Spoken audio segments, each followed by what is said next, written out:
ప్రభు అయిన యేసు ప్రియులరా, గత కొన్ని వారాలుగా మనము ప్రతి శనివారము సాయంకాలం ముందు ఇక్కడ చేరి దేవుని యొక్క వాక్యాన్ని మనము నేర్చుకుంటా ఉన్నాం. వాక్యాలు మనం కలిగి ఉండాలని మనకు బైబిల్ బోధిస్తా ఉంది. పరలోక రాజ్యమును స్వతంత్రించుకోవాలి అంటే ఒక 5 విషయాల్ని మనం కలిగి ఉండాలి అని వాక్యం తెలియజేస్తా ఉంది.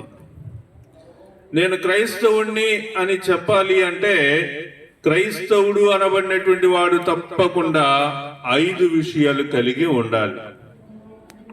5 విషయాలు మనం కలిగి ఉండటం కొరకు ప్రయాసపడాలి. అందుకే ఈ భూలోకంలో సువార్త ఇంత విరివిగా ప్రకటింపబడతా ఉంది. మేము రోజు వినే వాక్యమే కదా, మళ్ళీ మళ్ళీ వినాలా అంటే కూడా వాక్యం ప్రకటింపబడుతూనే ఉంది. టీవీలో ప్రకటింపబడుతుంది, ఫోన్లో ప్రకటింపబడుతుంది, చర్చి ద్వారా ప్రకటింపబడుతుంది, సువార్త సభల ద్వారా ప్రకటింపబడుతుంది, ఇంకా ఆయా వ్యక్తుల ద్వారా కూడా మరి యొక్క సువార్త అనేటువంటిది ప్రకటింపబడుతూ ఉంది.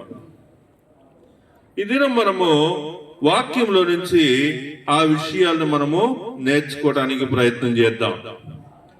అదేంటంటే మత్తయి సువార్త 5వ అధ్యాయంలోని 1వ వచనం నుంచి 13వ వచనం లేదా 12వ వచనం వరకు ఉన్నటువంటి విషయాల్లో ఒక ప్రాముఖ్యమైనటువంటి 5 విషయాలు ఉన్నాయి.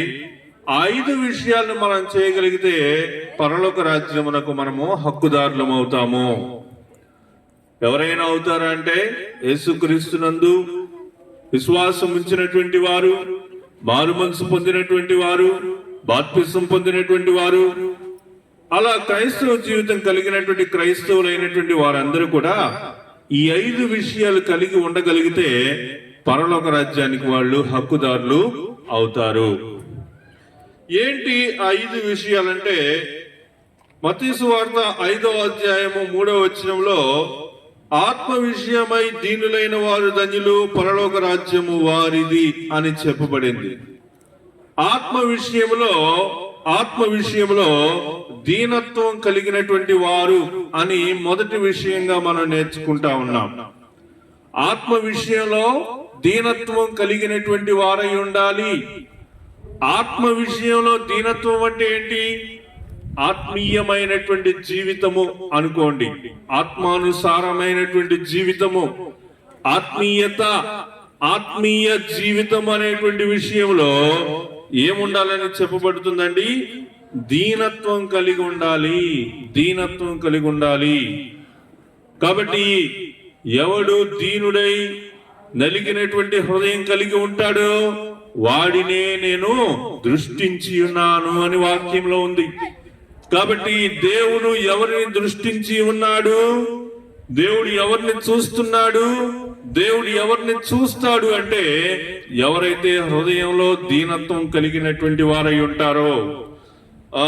ఆత్మ విషయమై దీనులైన వారు ధన్యులు, పరలోక రాజ్యము వారిది. ఆ తర్వాత మనం చూస్తే చూడండి 8వ వచనంలో గమనించినప్పుడు హృదయ శుద్ధి గలవారు ధన్యులు, వారు దేవుని చూచెదరు. హృదయ శుద్ధి కలిగినటువంటి వారు ధన్యులు, వారు దేవుని చూచెదరు. కాబట్టి మొదటిది ఏంటంటే పరలోక రాజ్యములో ఎవరుంటారు? ఆత్మ విషయమై దీనులైన వారు. దేవుని ఎవరు చూస్తారు? హృదయ శుద్ధి కలిగినటువంటి వారు. ఆ తర్వాత 9వ వచనంలో సమాధాన పరుచువారు ధన్యులు, వారు దేవుని కుమారులనబడుదురు. కుమారులకి స్వాస్యం అనేటువంటిది ఇవ్వబడుతుంది. అంటే ఉదాహరణకి ఒక కుటుంబంలో 2 కుమారులు ఉన్నారనుకోండి, వాళ్ళ తదనంతరి బైబిల్ రాయబడినటువంటి కాలమాన ప్రకారాన్ని బట్టి, ప్రభువారు జీవించినటువంటి దినాలను బట్టి, మరి ఆ రోమీలకు సంబంధించినటువంటి పౌరసత్వములో యూదా దేశంలో అక్కడ ఉన్నటువంటి పరిస్థితులను అనుసరించి చూసినప్పుడు కుమారులకు స్వాస్యము ఇవ్వడం అనేటువంటి విషయము చూస్తా ఉన్నాం. మరి కుమారులకు స్వాస్యం ఇచ్చేటువంటి విషయాన్ని మనం ఆలోచించినప్పుడు ఇక్కడ మనం ఏం చూస్తా ఉన్నామండి? వాళ్ళు సమాధానపరుచు వారు ధన్యులు, వారు దేవుని కుమారులు అనబడుదురు. కుమారులు లేదా కుమార్తెలు అనబడతారని వాక్యం మనకి తెలియజేస్తా ఉంది. కుమారులు లేదా కుమార్తెలు ఎవరు కుమారులు కుమార్తెలు అనబడతారు? ఎవరంటే సమాధానపరుచువారు. ఏ విషయాల్లో సమాధానపరచబడాలి అనేటువంటి విషయాల్ని మనం ఈరోజు నేర్చుకుందాం. ఆ తర్వాత మనం చూసినప్పుడు చూడండి, నీతి నిమిత్తము హింసింపబడి వారు ధన్యులు, పరలోక రాజ్యము వారిది. నీతి నిమిత్తం ఎవరైతే హింసింపబడతారో వాళ్ళు ధన్యులు. వాళ్ళ గురించి ఏం రాయబడిందమ్మా? పరలోక రాజ్యము వారిది. పరలోక రాజ్యం ఎవరిది అంటే, పరలోక రాజ్యం యేసుక్రీస్తు నందు బాప్తిసం పొందిన వాళ్ళందరిది కాదు. నేను బాప్తిసం పొందాను కాబట్టి పరలోకం వెళ్ళిపోతానని అనుకోకూడదు. నువ్వు యేసుక్రీస్తుని సొంత రక్షకుడిగా అంగీకరించావు అంటే ఆ విశ్వాసాన్ని నువ్వు అంగీకరించావు. యేసుక్రీస్తు ద్వారా మాత్రమే నాకు పాప క్షమాపణ అనేటువంటి విషయాన్ని నువ్వు అంగీకరించావు. యేసయ్య ద్వారా మాత్రమే నిత్య జీవానికి మార్గం అనేటువంటి విషయాన్ని నువ్వు తెలుసుకున్నావు. దేవుని యొక్క కృపను బట్టి దేవుడు ప్రభు అయినటువంటి యేసుక్రీస్తుని ఈ భూలోకములోనికి పంపినటువంటి కారణమున ఎవరైతే యేసుక్రీస్తుని తన యొక్క సొంత రక్షకునిగా అంగీకరిస్తారో వారు రక్షింపబడతారు అనేటువంటి విషయాన్ని మనము నేర్చుకుంటా ఉన్నాం. ప్రియులరా, ఇక్కడ మనం ఏం నేర్చుకుంటున్నామంటే, ఈ దినము పరలోక రాజ్యానికి హక్కుదారులు అవ్వాలి అనుకునేటువంటి వారు, పరలోక రాజ్యానికి హక్కుదారులు అయ్యేటువంటి వారు ఎవరు అనేటువంటి విషయాన్ని మనం చూసినప్పుడు ఒక 5 విషయాలని ఈ రోజు మనము చూస్తా ఉన్నాం. ఆ తర్వాత మొదటిది ఏంటి చెప్పండి? పరలోక రాజ్యము వారిది. ఎవరిది? ఆత్మ విషయమై దీనులైనటువంటి వారిది. తర్వాత ఏం చూసామండి? వారు దేవుని చూచెదరు. ఎవరు చూస్తారు? హృదయ శుద్ధి కలిగినటువంటి వారు. తర్వాత వారు దేవుని కుమారులు అనబడతారు. ఎవరు అనబడతారు? సమాధానపరుచువారు. ఆ తర్వాత పరలోక రాజ్యము వారిది. ఎవరిది పరలోక రాజ్యం? నీతి నిమిత్తము హింసింపబడేటువంటి వారిది. కాబట్టి మనము ఇలా చూస్తూ ఉన్నాం. చూడండి, ఇంకా ఏముందంటే 11వ వచనంలో, నా నిమిత్తము జనులు మిమ్మును నిందించి హింసించి మీ మీద అబద్ధములుగా చెడ్డ మాటలు పలుకున్నప్పుడు మీరు ధన్యులు. సంతోషించి ఆనందించి పరలోకమందు మీ ఫలము అధికమగును. పరలోకములో మీ యొక్క ఫలము అధికం అవ్వాలి అంటే ఈ భూలోకములో నిందలు, శ్రమలు, శోధనలు మనం ఏం చేయాలి? సహించినటువంటి వారమై ఉండాలి. కాబట్టి నేను చదివినటువంటి ఈ యొక్క 5 విషయాల్లో మనకి ఒక విషయం అయితే క్లియర్ గా అర్థమవుతుంది. ఏంటంటే, పరలోక రాజ్యం వెళ్ళాలి అంటే ఓన్లీ బాప్తిసం తీసుకుంటే పరలోక రాజ్యం పోరు. నేను యేసుక్రీస్తు నమ్ముకున్నాను, నేను బాప్తిసం తీసుకున్నాను, అయిపోయింది, పరలోకంలో నాకు సీటు కన్ఫర్మ్ అనుకోకూడదు. పరలోక రాజ్యంలో మనకి స్థలము లభించుట, లేదా పరలోక రాజ్యంలో మనకి పాలిపంపులు రావుట, వచ్చుట అనేటువంటి విషయాన్ని మనం ఆలోచిస్తే బాప్తిసం అనేటువంటిది ఒక ప్రాథమికమైనటువంటి ఒక మెట్టు మాత్రమే. దేనికి? క్రైస్తవ జీవితానికి, ఆత్మానుసారమైనటువంటి జీవితము జీవించటానికి బాప్తిసం అనేటువంటిది ఏంటిది? ఒక తొలి మెట్టు మాత్రమే. ఆ మెట్టులోనికి వేసిన తర్వాత, లేదా ఆ విషయాన్ని బట్టి, అంటే బాప్తిస క్రమాన్ని ఎవరైతే కలిగి ఉంటారో, బాప్తిసం నీటి మూలముగా ఎవరైతే బాప్తిసం పొందుతారో, ఆ పొందినటువంటి వారు అప్పటి నుంచి ఏం చేయాల్సి ఉంటారంటే ఈ 5 విషయాలని వాళ్ళ యొక్క జీవితంలో వాళ్ళు చేయాల్సినటువంటి వారిగా ఉంటారనే వాక్యం మనకి బోధిస్తా ఉంది. ఏ విషయాలండి? ఆత్మ విషయమై దీనత్వం కలిగినటువంటి వారు. రెండవ విషయం, హృదయ శుద్ధి కలిగినటువంటి వారు. మూడవ విషయం, సమాధాన పరిచేటువంటి వారు. నాలుగో విషయం, నీతి నిమిత్తము హింసింపబడువారు. ఇంకొక 5వ విషయం ఏంటండి? నా నిమిత్తము, ప్రభు నిమిత్తము జనులు మిమ్మును నిందించి హింసించి మీ మీద చెడ్డ మాటలుగా మాట్లాడినప్పుడు పలుకున్నప్పుడు మీరు ధన్యులు. ఎవరైనా నిన్ను చెడ్డ మాటలు మాట్లాడుతూ ఉంటే, దేన్ని బట్టి చెడ్డ మాటలు మాట్లాడుతూ ఉంటే, దేన్ని బట్టి చెడ్డ మాటలు మాట్లాడుతూ ఉంటే, నీ యొక్క నీచ ప్రవర్తన బట్టి కాదు, యేసుక్రీస్తు నామమును బట్టి. ఎవరైనా ఇప్పుడు ప్రార్థన ఇక్కడ జరుగుతుంది, ఈ ప్రార్థన నచ్చని వాళ్ళు, లేకపోతే నా వాక్యం నచ్చని వాళ్ళు ఒకవేళ గబక్కన మీదకి వచ్చి కొట్టబోయి అట చేశారనుకోండి, అప్పుడు దానివల్ల ఏం జరిగింది చెప్పండి? దానివల్ల ఏం జరిగింది చెప్పండి? ఏం జరిగింది? ఏం జరిగింది అంటే, వాక్య ప్రకారం మనం ఆలోచిస్తే ఏం జరిగింది చెప్పండి? పరలోకమందు మీకు ఫలము అధికమగును. కాబట్టి పరలోకంలో ఫలం ఎవరికి అధికమైంది? దీన్ని బట్టి మనం చూసినప్పుడు గ్రహం స్టెయిన్స్ గారు అనే ఒక ఆయన ఉన్నాడండి.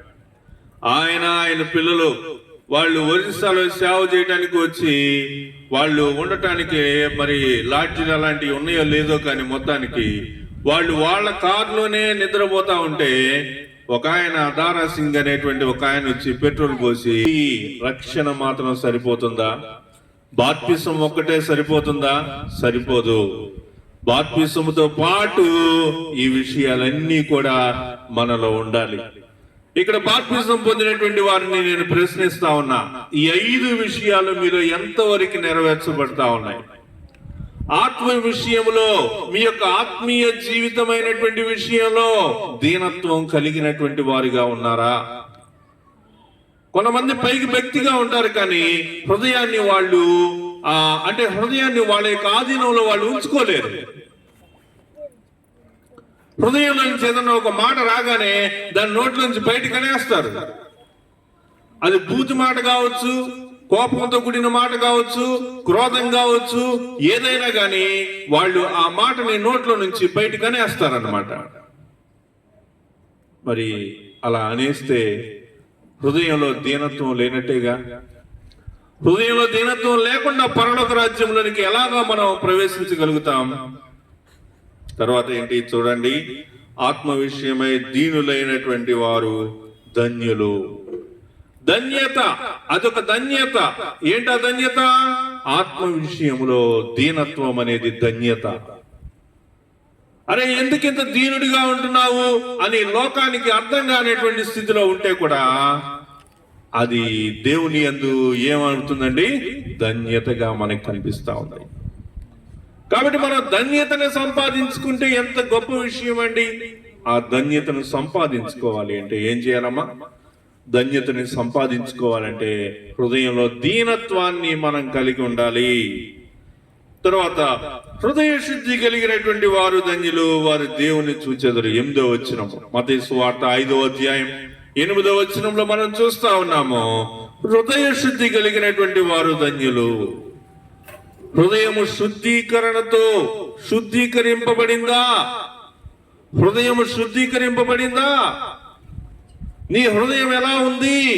నీ హృదయము శుద్ధీకరింపబడినటువంటి స్థితిలో ఉందా? ప్రశ్నించుకున్నావా నువ్వు ఎప్పుడైనా? నా హృదయం ఎలా ఉంది? నా హృదయంలో దుష్టత్వం ఉన్నదా? నా హృదయం చెడిపోయి ఉన్నదా? నా హృదయము దేనితోటి నింపబడి ఉన్నదనేటువంటి విషయాన్ని మనం ఆలోచించాలి. బాప్తిసం తీసుకున్న వాళ్ళందరికీ హృదయం శుద్ధిగా ఉంటుందా? ఉండనే ఉండదు. కాబట్టి హృదయ శుద్ధి అనేది చాలా అవసరం. నాన్నగారు ఒక పాట కూడా రాశారు, అంతరంగ శుద్ధి మాని యేసుని ప్రార్థించుటెంతో ఆనందము, క్రమమైన జీవితము నాకొసగుమా, కృప నుండి విడిపోక నన్ను కాయుమా, క్రమమైన జీవితం నాకొసగుమా. అంతరంగ శుద్ధి గురించి ఆలోచించుకోవాలి ప్రియులరా. నీ అంతరంగ శుద్ధి ఎలా ఉంది? అంతరంగ శుద్ధి అంటే ఏంటి? నీ యొక్క అంతరంగములో మనసులో శుద్ధీకరింపబడినటువంటి స్థితిగతులు ఉన్నాయా? ఆలోచనలో శుద్ధీకరణ ఉన్నదా? ఆచరణలో శుద్ధీకరణ ఉన్నదా? ఇతరుల గురించి మాట్లాడే విషయాల్లో శుద్ధీకరణ ఉన్నదా? హృదయ శుద్ధి కలిగినటువంటి వారు ఎవరిని చూస్తారమ్మా? దేవుణ్ణి చూస్తారు. ఎంతమంది చూశారు దేవుణ్ణి బైబిల్లో? మోషే చూశాడు. మోషే ఎంతవరకు చూశాడు చెప్పండి? నేను ఇటు వెళ్తున్నాను, బండ సందులోంచి నువ్వు నన్ను చూడొచ్చు అని చెప్పాడు. సరే నేను వెళ్తూ ఉండగా దేవుని యొక్క వీపు భాగాన్ని చూసి తట్టుకోలేక పడిపోయాడు. అంత గొప్ప మోషే భక్తుడే వీపు భాగాన్ని మాత్రమే చూసి కింద పడ్డాడంటే మనం ఏమవుతామండి చెప్పండి? దేవుడు ఎలా ఉన్నాడు అంటే కీర్తనల గ్రంథంలో ఏం రాయబడిందంటే ఆయన వెలుగును ధరించినటువంటి వాడు అని రాయబడి ఉంది. ఏ రంగులో? RGB కలర్స్ ఏ రంగులో కావాలంటే ఆ రంగులో కనిపిస్తుంది. దాన్ని ఈ మధ్య కార్లకు వాడతారు, ఎక్కువ కార్లకు వాడుతుంటారు. పచ్చగా ఉండే కారు కాసేపు ఎర్రగా కనిపిస్తుంది, బులుగ్గా కనిపిస్తుంది, ఏ రంగులో కావాలంటే ఆ రంగులో కనిపిస్తుంది. కానీ ఇక్కడ దేవుడు వెలుగును ధరించాడు. ఆ వెలుగుని మనిషి చూడలేడు. ఆ వెలుగులో నుంచి కూడా దేవుణ్ణి చూడగలిగేటువంటి స్థితి ఏంటి చెప్పండి? హృదయ శుద్ధి. హృదయ శుద్ధి. నాకు తెలిసి ఈ భూలోకంలో హృదయ శుద్ధి కలిగినటువంటి వారు చాలా తక్కువ మంది అండి. చాలా అంటే చాలా తక్కువ మంది. దేవుని చూసినటువంటి వారు చాలా అంటే చాలా తక్కువ మంది. ఏళ్ల మీద లెక్క పెట్టి చెప్పొచ్చు అన్నమాట.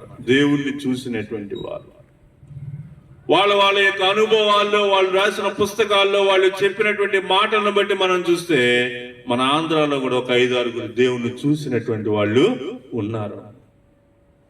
ఏసన్న గారు చూశారు, తర్వాత భక్త సింగ్ గారు చూశారు, ఆ తర్వాత దేవదాసయ్య గారు అని ఒక ఆయన ఉంటారు, ఆయన చూశారు. నాకు తెలియదు, వాళ్ళ పుస్తకంలో రాశారు, అది నేను మీకు చెప్తాను. నాన్న కూడా చాలా సార్లు దేవుణ్ణి చూశానని చెప్తాడు నాన్నగారు. కాబట్టి ఈ భూలోకంలో ఎక్కడెక్కడో ప్రపంచంలో ఎంతమంది చూసి ఉంటారు, కానీ మనకు తెలిసినటువంటి వాళ్ళల్లో ఎవరు దేవుణ్ణి చూశారు అంటే వీళ్ళు చూశారు. వాళ్ళని చూస్తే మనకేం కనిపిస్తుందో తెలుసా? అంతరంగ శుద్ధి కనిపిస్తుంది. వాళ్ళు ఏం కనిపిస్తుంది? అంతరంగ శుద్ధి. విశ్వాసి అంటారు. ఎందుకంటారంటే యేసు ప్రభు ద్వారా మనకేం లభించిందంటే సమాధానం లభించింది. యేసు ప్రభు వారి ఒక్కరి ద్వారా మాత్రమే మనకు సమాధానం లభించింది. అది గుర్తుపెట్టుకోండి. మనం ఏ స్థితిలో ఉన్నామంటే పాపపు స్థితిలో ఉన్నాం. ఏ స్థితిలో ఉన్నాం? పాపం మనసులో పేరుకుపోయింది అన్నమాట. భయంకరమైనటువంటి పాపాలు. మనం చేసే పాపాలు ఏందో చెప్పనా? శరీరంతో కదా మనం చేసే పాపాలు. ఆలోచనలో పాపాలు, కళ్ళతోటి పాపాలు, మన యొక్క నడతలో పాపాలు. ఆలోచనలో పాపం ఉంటే చాలు, అది ఏమవుతుంది? నడతలోకి వచ్చేస్తుంది. మనం ఏం పని చేయాలి అనేటువంటిది ఎవరు నిర్ణయిస్తారో తెలుసా? ఒక అమ్మాయి ఒకసారి ఒక మాట అంట. ఆ అమ్మాయి పిచ్చి గొడ్లు వేసుకొని చర్చికి వచ్చింది. మా చర్చి కాదు, రాజమండ్రిలో వేరే చర్చి. పిచ్చి గొడ్లు వేసుకొని వస్తే ఆ పాస్టర్ గారు అన్నాడు, అమ్మా నువ్వు ఇట్లాంటి బట్టలు వేసుకొని చర్చికి వస్తున్నావు, నిన్ను చూసి అందరూ తప్పుగా చూస్తున్నారమ్మా, నువ్వు మంచి గుట్టలు వేసుకొని రా చర్చికి అంటే, అందుకేనమ్మా దేవుడు మనసులో మాట్లాడతాడు మనతోటి. మనసు మారకుండా నువ్వు శరీరం మార్చలేవు. కాబట్టి నీ మనసులో వచ్చే ఆలోచన బట్టి నువ్వు బట్టలు వేసుకుంటావు. నీ మనసులో వచ్చే ఆలోచన బట్టి నువ్వు చదువుతావు. నీ మనసులో వచ్చే ఆలోచన బట్టి నువ్వు ప్రవర్తిస్తావు. కాబట్టి నువ్వు ఇలాంటి బట్టలు వేసుకున్నావు అంటే దానికి కారణం ఏంటంటే నీ మనసులో వచ్చినటువంటి ఆలోచనలు. మనసులో ఆలోచనలు మారకుండా మన క్రైస్తవులు కాలేము. కాబట్టి మనం చూస్తా ఉన్నాము, సమాధానపరుచువారు. ఎవరు సమాధాన పరుస్తారు అంటే క్రైస్తవులే సమాధాన పరుస్తారు. అది గుర్తుపెట్టుకోండి. ఎవరు సమాధాన పరుస్తారు చెప్పండి? క్రైస్తవుల పరుచువారు. ఎవరు సమాధాన పరుచువారు అంటే క్రైస్తవులే సమాధాన పరుచువారు. కానీ ఈ రోజుల్లో క్రైస్తవులే సమాధానం లేకుండా ఉంటున్నారు కదా. నిజానికి క్రైస్తవులు అంటే వాళ్ళని విశ్వాసులు అంటారు. ఈ భూ ప్రపంచంలో ఏ దేవుణ్ణి కొలిచే వాళ్ళను కూడా వాళ్ళ భక్తులే అంటారు, కానీ విశ్వాసులు అనరు. ఒరే వీడి విశ్వాసిరా అంటే, విశ్వాసి అనగానే ఎవరి మనసులో వచ్చేటువంటి మాట ఏంటి చెప్పండి? క్రైస్తవుడు. కాబట్టి క్రైస్తవుడైతే ఏంటి? క్రైస్తవుడైతే సమాధాన పరచబడినటువంటి వాడు. ఎవరు చెప్పండి? సమాధాన పరచబడినటువంటి వాడు. ఎవరి ద్వారా ఈ సమాధానం నువ్వు పొందుకున్నావు? ప్రభు అయినటువంటి యేసుక్రీస్తు వారు సిలువలో చేసినటువంటి త్యాగాన్ని బట్టి నీకు సమాధానము లభించింది. ఆ విషయాన్ని మనం బాగా గుర్తుపెట్టుకోవాలి. నిజానికి మనం ఇక్కడ కూర్చునే వాళ్ళం కాదు. మన యొక్క స్వభావ స్థితిని బట్టి మనం చూస్తే ఎప్పుడో నాశనం అయిపోవాల్సింది. మన యొక్క ఆలోచనలను బట్టి, మనం చేసినటువంటి క్రియలను బట్టి, మన యొక్క పాపపు కార్యాలను బట్టి మనం ఇంతకాలం అసలు ఈ భూలోకంలో ఉండాల్సిన వాళ్ళమే కాదు. కానీ దేని వల్ల మనం ఉంటున్నామంటే దేవుని యందు మనకి లభించినటువంటి సమాధానాన్ని బట్టి. ఏమన్నాడండి? సమాధాన పరుచు వారు ధన్యులు, వారు దేవుని చూచెదరు. కాబట్టి దేవుణ్ణి చూసేటువంటి వాళ్ళు ఎవరంటే కాదు, వారు దేవుని కుమారులు అనబడుదురు. సమాధాన పరిచేటువంటి వాళ్ళు దేవుని కుమారులు. ప్రభు అయినటువంటి యేసుక్రీస్తుని మీరు ఎప్పుడైతే నిజంగా కలిగి ఉంటారో దేవుడు ఏం చేస్తాడంటే సమాధాన స్థితిని మనకు దయచేస్తాడు. ఈ రోజుల్లో చాలా మంది క్రైస్తవుల యొక్క కుటుంబాల్లో సమాధానం లేనటువంటి స్థితిలోనే ఉంటున్నారు. భర్తకి భార్యకి సమాధానం ఉండదు, పిల్లలకి తల్లిదండ్రులకి సమాధానం ఉండదు, ఇరుగు పొరుగు పక్కింటోళ్ళకి వాళ్ళకి సమాధానం ఉండదు. మళ్ళీ ఆదివారం ఏమవుతారు చెప్పండి? ఆదివారం ఎక్కడికి వెళ్తారు? పెద్ద చర్చికి వెళ్తారు. వాళ్ళ ఏం లేదు చెప్పండి? ఆవగింజంత విశ్వాసం కాదు, ఆవగింజంత సమాధానం లేదు వాళ్ళ జీవితంలో. ఆవగింజంత సమాధానం లేదు కానీ పెద్ద చర్చికి వెళ్తారు. ఏం ఉపయోగం చెప్పండి అమ్మా? మీ విశ్వాసాలని మీరు నమ్మే సేవకుల్ని నేను మాట అనట్లా. మీరు గుర్తుపెట్టుకోవాల్సిన విషయం ఏంటంటే సమాధాన పరిచేటువంటి మనసు, సమాధాన స్థితిలోనే మనం ఉంటామని అనుకుంటున్నామా? కానీ కాదు. దేవుడు మనకేం చేస్తాడు? సమాధానాన్ని దయచేస్తాడు, ఆయన ఇస్తాడు. ఎప్పుడు మనల్ని సమాధాన స్థితిలోనే ఉంచుతాడు. కాకపోతే మనమే ఏం చేస్తున్నామంటే ఆ సమాధాన స్థితిని పోగొట్టుకుంటున్నాం. ఇక్కడ ఒక లింక్ ఉంది, ఆ లింక్ నేను మీకు చూపించాలని ఆశపడుతున్నా. ఆ లింక్ ఒకసారి మీరు చూస్తే మీకు అర్థమవుతుంది. ఏంది ఆ లింకు అంటే, ఫస్ట్ చూడండి, ఫస్ట్ ఉంది ఆత్మ విషయమై దీనులైనటువంటి వారు. మీరు నిజంగా ఆత్మ విషయంలో దీనత్వం కలిగి ఉంటే ఆటోమేటిక్ గా హృదయ శుద్ధి వస్తుంది. ఆత్మ విషయంలో దీనత్వం అనేటువంటిది మీరు కలిగి ఉంటే ఆటోమేటిక్ గా మీ హృదయం ఏమవుతుంది చెప్పండి? శుద్ధీకరింపబడుతూ ఉంటుంది. మీ హృదయం ఎప్పుడైతే శుద్ధీకరింపబడుతూ ఉంటుందో ఆటోమేటిక్ ఏమవుతుందో చెప్పండి? సమాధాన స్థితి వస్తుంది. నీ హృదయంలో శుద్ధీకరింపబడినప్పుడు, నీ హృదయంలో వేరే వేరే రకాలైనటువంటి అభిప్రాయాలు లేనప్పుడు, ఏమేమి అభిప్రాయాలు చెప్పండి? ఈ వ్యక్తి గురించి నాకు ఒక వల్ల ఏమవుతానంటే నేను సమాధాన స్థితిని కోల్పోతాను. ఒక క్రైస్తవుడిగా నేను సమాధాన స్థితిని కోల్పోకుండా ఉండాలి అంటే ఉన్నది ఉన్నట్టుగా మాట్లాడటం అనేటువంటిది శ్రేష్టం. కాబట్టి ఇక్కడ వాక్యాలు మనం ఏం చూస్తున్నామండి? సమాధాన పరిచేటువంటి మనసు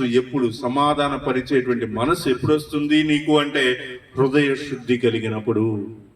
హృదయంలో శుద్ధి లేనప్పుడు సమాధానం రానే రాదు. కాబట్టి నీకు హృదయంలో సమాధానం రావాలి అంటే హృదయ శుద్ధి రావాలి. ఇంకా ఏమన్నాడు చెప్పండి? ఈ 3 సమాధాన స్థితి వచ్చిన తర్వాత జరిగేటువంటి ఒక 2 విషయాలు ఏంటంటే, నీతి నిమిత్తము హింసింపబడు వారు ధన్యులు. నీతి నిమిత్తం ఎప్పుడన్నా నువ్వు హింసింపబడినట్టుగా నీ మనసులో ఎప్పుడైనా ఒక ఆలోచన ఉన్నదా? నీతి విషయంలో ఎప్పుడన్నా నువ్వు నిందింపబడ్డావా? బ్యాంకులో లోన్ తీసుకున్నావు,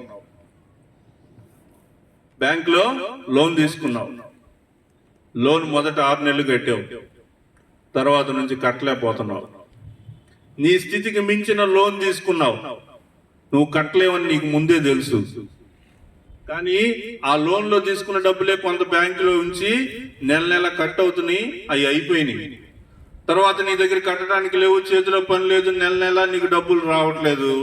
నెలలో వాళ్ళకి ఇవ్వాల్సినటువంటి డబ్బులు కట్టవలసినటువంటి టైంలో కట్ అయిపోవాలి, నీ అకౌంట్ లో డబ్బులే లేవు. అప్పుడు ఏమైంది చెప్పండి? బౌన్స్ అయింది. ఏమైంది? ఈఎంఐ కట్టలేదు, చెక్ బౌన్స్ అయిపోయింది.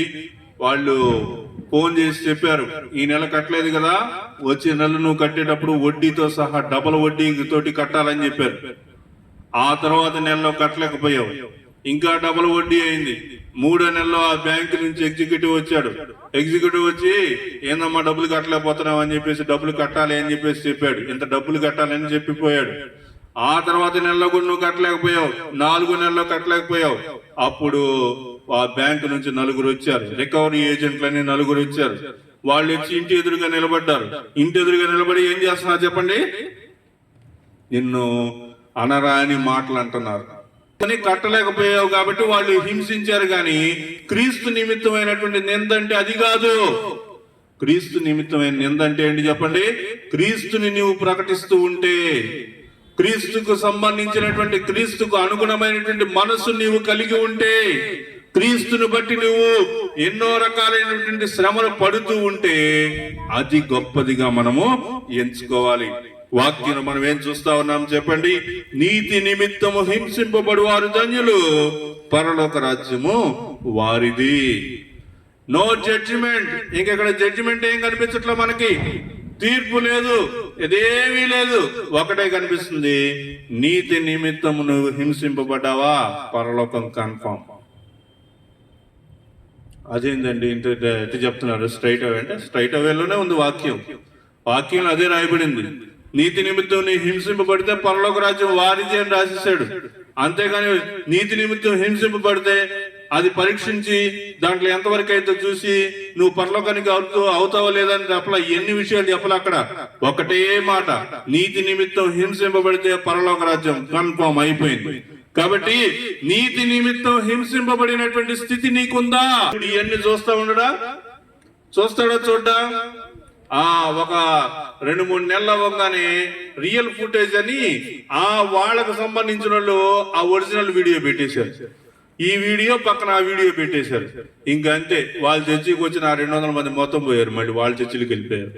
కాబట్టి ఇక్కడ మనం చేయకూడని పని ఏంటంటే, నీతి నిమిత్తం హింసింపబడుట అంటే ప్రభువుని గురించి నువ్వు శ్రమ పడుతున్నప్పుడు హింస కలిగితే తప్పకుండా దేవుడు పరలోక రాజ్యాన్ని మీకు దయచేస్తాడు. చివరి మాట చూడండి.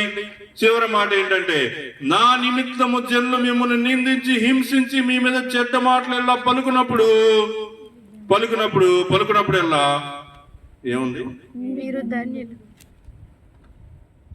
నా నిమిత్తము జనులు మిమ్మల్ని నిందించి హింసించి మీ మీద అబద్ధముగా చెడ్డ మాటలు ఎలా పలుకున్నప్పుడు మీరు ధన్యులు, సంతోషించి ఆనందించడి, పరలోకమందు మీకు ఫలము అధికమగును.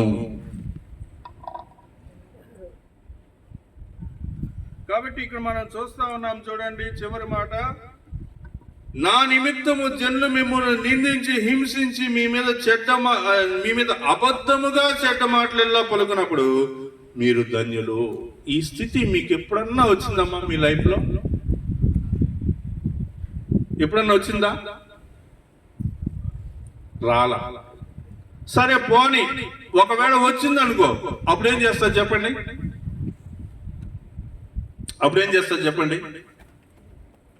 నా నిమిత్తము జనులు మిమ్మల్ని నిందించి హింసించి మీ మీద అబద్ధముగా చెడ్డ మాటలు ఎలా పలికారు అనుకోండి. నువ్వు ఒక విశ్వాసివి, నువ్వు ఇట్లాంటి పని చేస్తావరా, బయటికి రా, నీ సంగతి తెలుస్తాను ఎవరు అన్నారు అనుకోండి, అప్పుడు మీరేం చేస్తారు చెప్పండి? ఎవరు మాట్లాడుతున్నావు, బయటికి రా, నేను చూసుకుంటాను నీ సంగతి అని చెప్పేసి మనం ఏం చేస్తాం చెప్పండి? a+b² దగ్గర నుంచి స్టార్ట్ చేసి స్క్వేర్ రూట్స్, సర్డ్స్, మొత్తం ఫార్ములాస్ మొత్తం వాడేస్తాం కదా మన దగ్గర ఉన్న ఫార్ములాస్. ఆ ఫార్ములాస్ అన్ని వాళ్ళు వినంగానే వెంటనే వాళ్ళు ఏం చేస్తారు? గుండె జారిపోయి పరిగెత్తుకుంటూ వెళ్ళిపోతారు. వాళ్ళు వెళ్ళిపోతారు మనల్ని హింసించాలి నచ్చిన వాళ్ళు. వాక్యం ఏం చెప్తుంది? పరలోక రాజ్యంలో ఉండేటువంటి వాళ్ళ గురించి, వాళ్ళ యొక్క పరలోక రాజ్యంలో ఎవరు ధన సమృద్ధి చేసుకుంటారు, ఎవరి యొక్క ఫలము అభివృద్ధి చెందుతుంది, గొప్ప వాళ్ళు అవుతారంటే నా నిమిత్తము, ప్రభు అయినటువంటి యేసుక్రీస్తు వారి యొక్క నిమిత్తము జనులు మిమ్మును నిందించి హింసించి అబద్ధముగా చెడ్డ మాటలు ఎలా పలుకున్నప్పుడు మీరు ఏం చేయమన్నాడు? ఆనందించి సంతోషించి ఆనందించుడి. నీకు హింస కలుగుతున్నప్పుడు, నిన్ను జనులు వేలెత్తి చూపుతున్నప్పుడు, నువ్వు క్రైస్తవురాలివి కదా, నువ్వు ఇట్లాంటి దానివా అని ఎవరన్నా ఏలెత్తి చూపితే నువ్వేం చేయాలి చెప్పండి? సంతోషించి ఆనందించు. అలా సంతోషించి ఆనందించడం వలన ఏమవుతుంది చెప్పండి? పరలోకంలో మీ ఫలము అధికమవుతుంది. 5 విషయాలను మీరు జ్ఞాపకం పెట్టుకోవాలి. నేను ఇక్కడ సువార్త చెప్పేటువంటి క్రమంలో ఎక్కువగా ఈ విషయాలు మాట్లాడడానికి కలిగిన కారణం ఏంటంటే, ఈ పాలెంలో ఉన్నటువంటి వాళ్ళు దాదాపుగా అందరూ క్రైస్తవులే.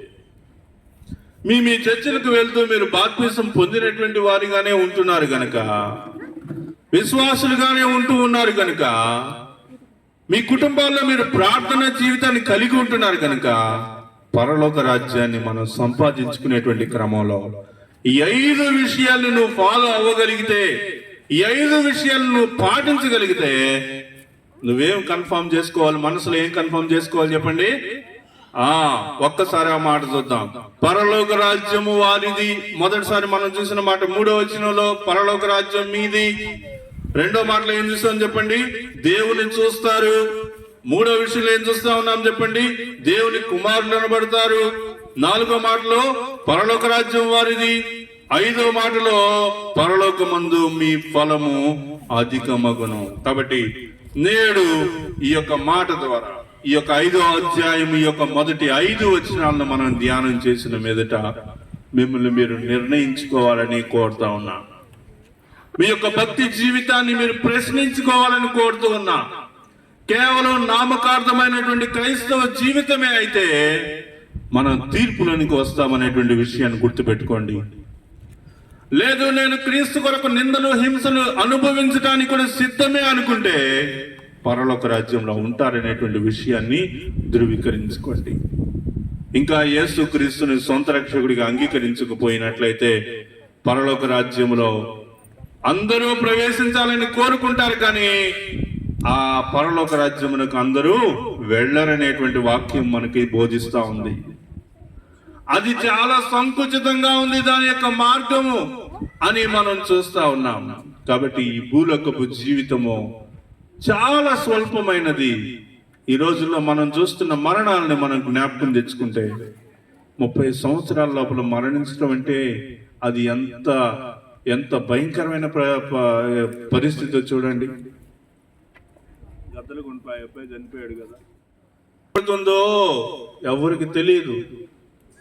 కరోనా వచ్చిన తర్వాత నుంచి చూస్తే మరణాల సంఖ్య మనకి తెలియకుండానే ఈ రోజు ఉండి రేపు చనిపోయేటువంటి స్థితిలో కనిపిస్తా ఉన్నారు. ప్రియులరా, రక్షించబడకపోతే నిత్య నరకానికి మనం వెళ్తాం. రక్షింపబడ్డావా? పరలోక రాజ్యం కొరకు అన్వేషించు. 5 విషయాల్లో నీవు క్రమపరుచుకో. దేవుని యొక్క రాజ్యంలో నీవు నిరంతరము ఉంటావు. దేవుడు తన యొక్క పరిశుద్ధ వాక్య భాగాన్ని మన యొక్క వెనుకల్లో ఈ యొక్క సాయంకాలం వేళ ఆశీర్వదించి దీవించును గాక. ప్రార్థన చేసుకుందాం. మనల్ని మనం తీర్మానించుకోవాలి. ఈ రోజు కనిపించినటువంటి వ్యక్తి రేపు కనిపించడు అనుకోండి, ఎంత భయంకరం అండి. ప్రభువు మనకు తెలిసి, పరలోక రాజ్యం ఉందని తెలిసి ఈ భూలోకం శాశ్వతమైనటువంటిది కాదనే విషయం కూడా తెలిసి, పరలోక రాజ్యమే శాశ్వతమైనటువంటి లోకం అని మనకు తెలిసి కూడా ఇంకా నేను సమయం ఉంది కదా అని వెయిట్ చేస్తూ ఉంటే, మరణం అనేటువంటిది మన యొక్క తలుపులు తడుతూ ఉంది. మరణం అనేటువంటిది వీధుల వెంట తిరుగుతా ఉంది. మరణం అనేటువంటిది గర్జించేటువంటి సింహం లాగా ఎవరిని మృంగుదునా అని చూస్తా ఉంది. నువ్వు దొరికితే నిన్ను మింగేయవచ్చు, నేను దొరికితే నన్ను మింగేయవచ్చు, ఎవరిని దొరికితే వాళ్ళని మింగేయవచ్చు అపవాది. మరణ పాశం నుండి తప్పించబడాలి అంటే యేసుక్రీస్తుని సొంత రక్షకుడిగా అంగీకరించినటువంటి అనుభవం రావాలి. ప్రియులరా ఆలోచించుకోండి, నిర్ణయం తీసుకోండి.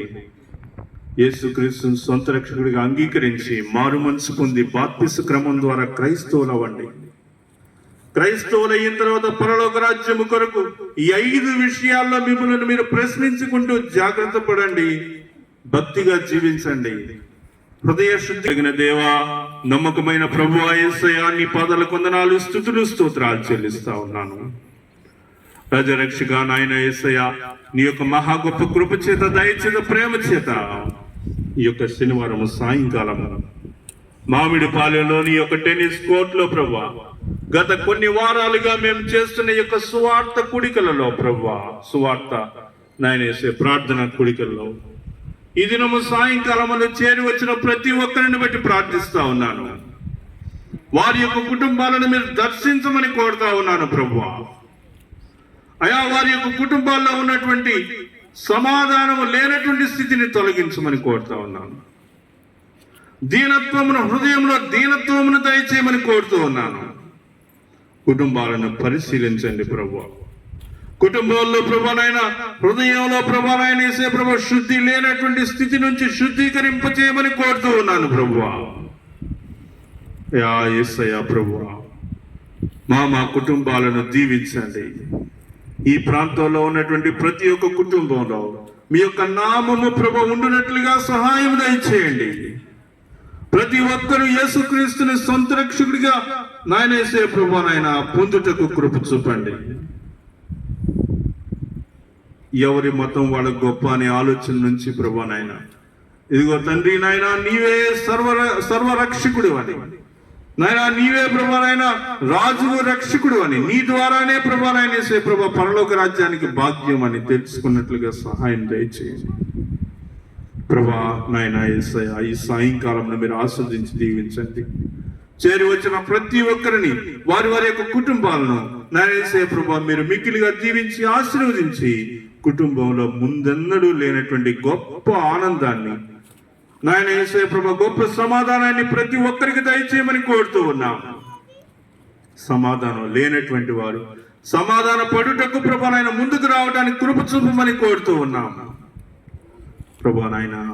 అదిగో తండ్రి, మీ కృప చూపండి. ప్రతి కుటుంబాన్ని మీరు తాకి స్వస్థపరిచి బలపరిచి ప్రభా నూతనమైనటువంటి జీవితాలను వారి కుటుంబాల్లో దయచేయవలసిందిగా కోరుతూ ఉన్నాను. మీరు ఇచ్చిన వాక్యాన్ని ఆశీర్వదించి దీవించినందుకే వందనాలు ప్రభా. ఈ దినం పలహారం తీసుకొచ్చినటువంటి కుటుంబాన్ని ప్రభా, వారిని కూడా మీరు మిక్కిలిగా ఆశీర్వదించి దీవించమని కోరుతూ ఉన్నాను. సమస్త మహిమగంతా ప్రభావం మీకే ఆరోపిస్తూ యేసు నామం పేరిట ప్రార్థిస్తున్నాను తండ్రి, ఆమేన్. ఈ దినము చేరి వచ్చినటువంటి బిడ్డలందరికీ ఇప్పుడు ఎల్లప్పుడు తోడైండి నడిపించను గాక. ఆమేన్, ఆమేన్, ఆమేన్. పిల్లరా, మీ కొరకు పలహారం